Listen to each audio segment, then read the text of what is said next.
দেশে একটা স্থিতিশীল পরিবেশ চাই এবং সেই পরিবেশের মধ্যে যদি আওয়ামী লীগ তাদের আপন যোগ্যতা বলে রাজনীতিতে পুনর্বাসিত হতে পারে, আমি সেটাও চাই। কিন্তু একটা অসহিষ্ণু একটা বিশ্রী অবস্থার মধ্যে ক্ষমতার পট পরিবর্তন হবে। শেখ হাসিনা যেভাবে গেছেন আবার ওভাবে তিনি বীরদর্পে ফিরে আসবেন। একেবারে মুষ্টিবদ্ধ হাতে করে হেলিকপ্টারে উঠেছেন, আবার একই মুষ্টিবদ্ধ হাত নিয়ে হেলিকপ্টার থেকে নামবেন। ওটা যদি হয়, বাংলাদেশে কিয়ামত হয়ে যাবে। এনিওয়ে, আওয়ামী লীগ তার যে স্বভাব চরিত্র, তার যে ভিশন মিশন, তার যে ডিটারমিনেশন, একটিও তারা কিন্তু পরিবর্তন করেননি। তারা মনে করেন যে তারা সঠিক ছিল, আর এখন সরকার যে কাজগুলো করছে সেই কাজগুলো সরকার ভুল করছে। তো কাজেই আওয়ামী লীগের সঙ্গে যাদের একবার দূরত্ব হয়েছে সেই দূরত্ব ঘুচবে না যতক্ষণ না পর্যন্ত লতিফ সিদ্দিকী বলেন, কাদের সিদ্দিকী বলেন, ডক্টর কামাল বলেন, তো তারা নাকে খত দিবে, শেখ হাসিনার কাছে মাপ চাবে, হাউমাউ করে কান্নাকাটি করবে, তারপরেও তাদেরকে ক্ষমা করে আওয়ামী লীগে গ্রহণ করার সম্ভাবনা 1%, আর 99% হলো না। অতীতে যারা আওয়ামী লীগ ছেড়ে গিয়েছিলেন তাদের মধ্যে আমি বেশ কয়েকজনকে, বিশেষ করে আব্দুর রাজ্জাক সাহেবকে দেখেছি, প্রয়াত আব্দুর রাজ্জাক। বাংলাদেশে রাজনীতির অঙ্গনে এত জনপ্রিয়, এত সাংগঠনিক ক্ষমতা সম্পন্ন, এত মানবিক গুণ সম্পন্ন নেতা আমি দ্বিতীয়টি দেখিনি আব্দুর রাজ্জাক সাহেবের মতো। তুফাল ভাই বলেন, আমু ভাই বলেন, সবাই ঠিক আছে, কিন্তু আব্দুর রাজ্জাক সাহেবের মতো নন। গ্র্যান্ড লিডার, নেতৃত্বের গুণাবলী, এইরকম নেতৃত্বের গুণাবলী আমি আমার জীবনে রাজনৈতিক অঙ্গনে দ্বিতীয়টি দেখিনি। তো তিনি আওয়ামী লীগ থেকে বের হয়ে বাকশাল করেছিলেন, আবার সেই বাকশালকে বন্ধ করে আওয়ামী লীগে চলে এসেছিলেন।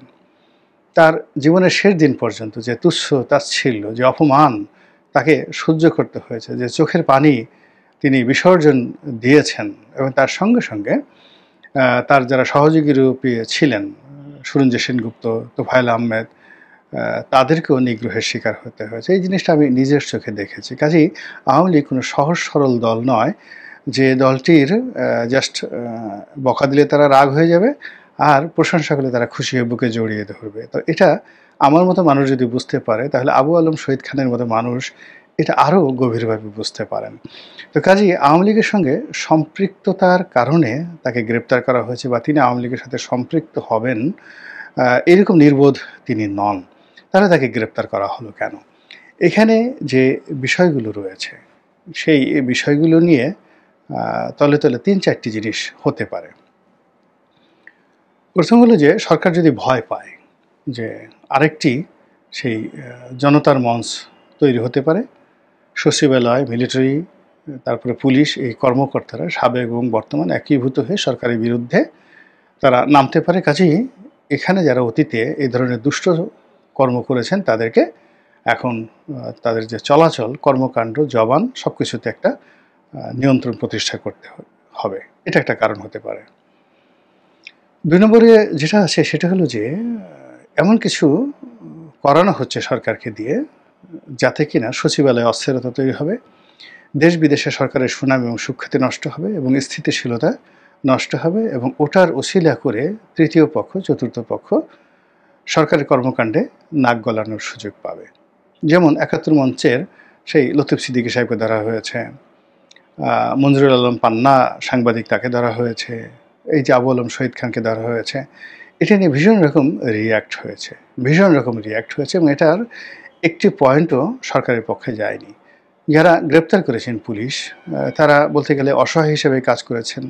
মামলার যে এজাহার এবং সেখানে যে ধরনের কথাবার্তা লেখা হয়েছে, এটা যে কোনো মামলা নয়, এবং এটা যে পুলিশ রাজি হয়ে কাজ করেনি বা খুশি হয়ে সউদ্যোগ হয়ে কাজ করেনি, এতে বোঝা যায় যে এই মামলার কাউকেই রিমান্ডে আনা হয়নি।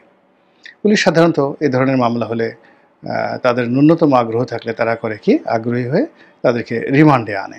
এটা কোনো প্রয়োজন নাই, তারপরে আনে। কিন্তু এক্ষেত্রে দেখা যাচ্ছে কাউকে রিমান্ডে আনা হয়নি, এমনকি আবু আলম শহীদ খানকে রিমান্ডে আনা হয়নি। মনে হচ্ছে যে ছেলে ভুলানো কোনো গল্প দিয়ে পুলিশ হয়তো কাউকে খুশি করতে চাচ্ছে। তো এটা যদি হয়ে থাকে সেটাও সরকারের জন্য ভালো না। এর কারণ হলো সরকারকে এমন কিছু কর্ম করতে দিয়ে বা সুযোগ সুবিধা দিয়ে তাদেরকে বিপদের মুখে ঠেলে দিয়ে তৃতীয় পক্ষ, চতুর্থ পক্ষ একটা সুযোগ নেবে।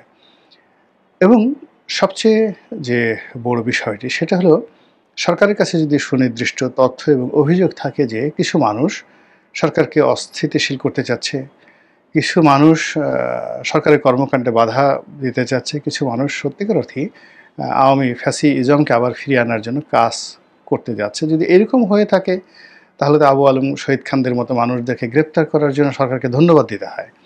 তো এখন বিষয়গুলো নিয়ে কিভাবে কি হচ্ছে এটা স্পষ্ট না বোঝা গেলেও আপাত দৃষ্টিতে প্রথম যে দুটো কারণের কথা বললাম, একটা কারণ হলো সরকার ভয় পেয়ে গেছে, দ্বিতীয় কারণ হলো সরকারকে তৃতীয় পক্ষ বা চতুর্থ পক্ষ নানাভাবে প্রলুব্ধ করে তাদের উপর প্রভাব বিস্তার করে সরকারকে দ্বারা এমন কিছু কাজকর্ম করাচ্ছে যা কিনা সরকারের স্বাভাবিক কর্মকাণ্ডকে জটিল করে তুলছে, অনেকের নিকট শত্রু বানিয়ে তুলছে এবং দেশে একটা অরাজকতার পরিবেশ তৈরি করছে।